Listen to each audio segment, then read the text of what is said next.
Hello everybody and welcome to the 7th video in our series of videos on political developments in Ireland in the 20th century. So today we are going to be looking at the 1913 lockout. As always with our learning outcomes, you guys should know who the leaders of the trade unions and the leader of the employers was. You guys should know what the ITGWU and the ICA stand for, and you should know what happened in the 1913 lockout. As we stated in the last video, Dublin was a particularly horrific place to live, and in 1913 the lockout occurred, which made conditions even worse for around a third of the population of Dublin.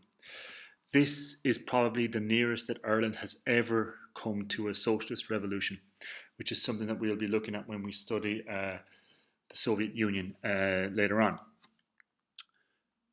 So what was the lockout?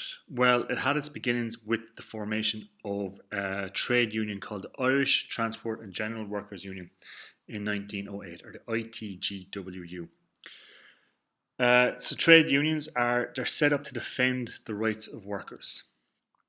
Jim Larkin was the man responsible for setting up the ITGWU in Dublin.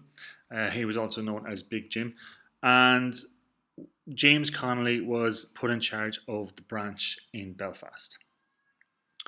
The ITGW had helped support and organise a successful strike in Wexford Town in 1911 when workers had been locked out of work or fired from their place of work in places like Pierce Engineering for being members of the trade union, the ITGWU. So the ITGW wanted better living and working conditions for workers who were unskilled. And in 1913, a businessman called William Martin Murphy, he was the owner of the newspaper The Irish Independent, he locked out many of his workers who were members of the ITGWU. So by locking someone else, they essentially wouldn't allow anybody who was in the union into work. So union leaders called on other members of the union to support the workers of the Irish Independent, and these other workers who supported them were locked out when they went on strike. When they went on strike, the employers locked them out and refused to let them back in until they agreed to leave. So this lockout began in August of 1913, and it would last for the next 5 months. So during this time, the people who were locked out, they received absolutely no pay. There was no social welfare. There was nothing like that. If you weren't working, you weren't getting paid. And about 20,000 workers in Dublin were locked out. And it directly impacted about 100,000 people, so the families of the people who were locked out. So about a third of the population of Dublin was really affected by this lockout. The striking workers were sent food and money from trade unions in other countries, but it just wasn't enough. The workers, they really had no support from the powerful institutions in Ireland. The Home Rule Party, led by John Redmond, supported the employers because they saw them as good capitalists who they would need for when Ireland got some independence. The Catholic Church didn't support the workers because they feared it would lead to socialism. They also were angry at the prospect of Irish children being sent over to Britain because they were starving in Dublin. They were afraid that they would be corrupted by the teachings of the Church of England. And finally, the police took the side of the employers too.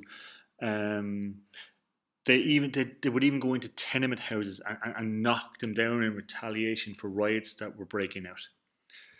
So in response to this police brutality, Connolly created a group known as the Irish Citizen Army, and this was set up to protect the workers. And William Michael Murphy, so the leader of the employers, he worked with other employers to blacklist the workers and make sure that the employers continued to stand their ground. Eventually, in January of 1914, the workers surrendered. They were starved, they were desperately poor, and they were defeated. They agreed to leave the ITGWU so that they could go back to work. This was a tragically sad time in Irish history, where those at the bottom of society suffered immensely. The actual poverty of the people of Dublin was one of the most striking things about the lockout.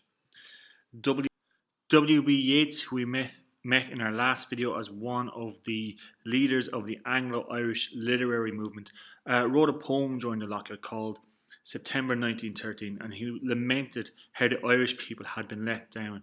And in the poem, the famous line goes, "Romantic Ireland's dead and gone, it's with O'Leary in the grave." All these ideas of a beautiful Ireland were really crushed by the poverty that was on show prior to and especially during the lockout in 1913. So that brings us to the end of our presentation. You guys should know the leaders of the trade unions, the ITGWU. So James Larkin, or Big Jim, and James Connolly, and the leader of the employers, William Martin Murphy. You should also know what the ITGWU stands for. So the Irish Transport and General Workers Union, and the ICA stood for the Irish Citizens Army, who were set up to protect the workers during the lockout. And you should know what happened in the 1913 lockout. So that it went on for 5 months. And the course of it, people who supported the strikers and people who were against the lockout. Thanks for watching. I hope you got something useful from this video.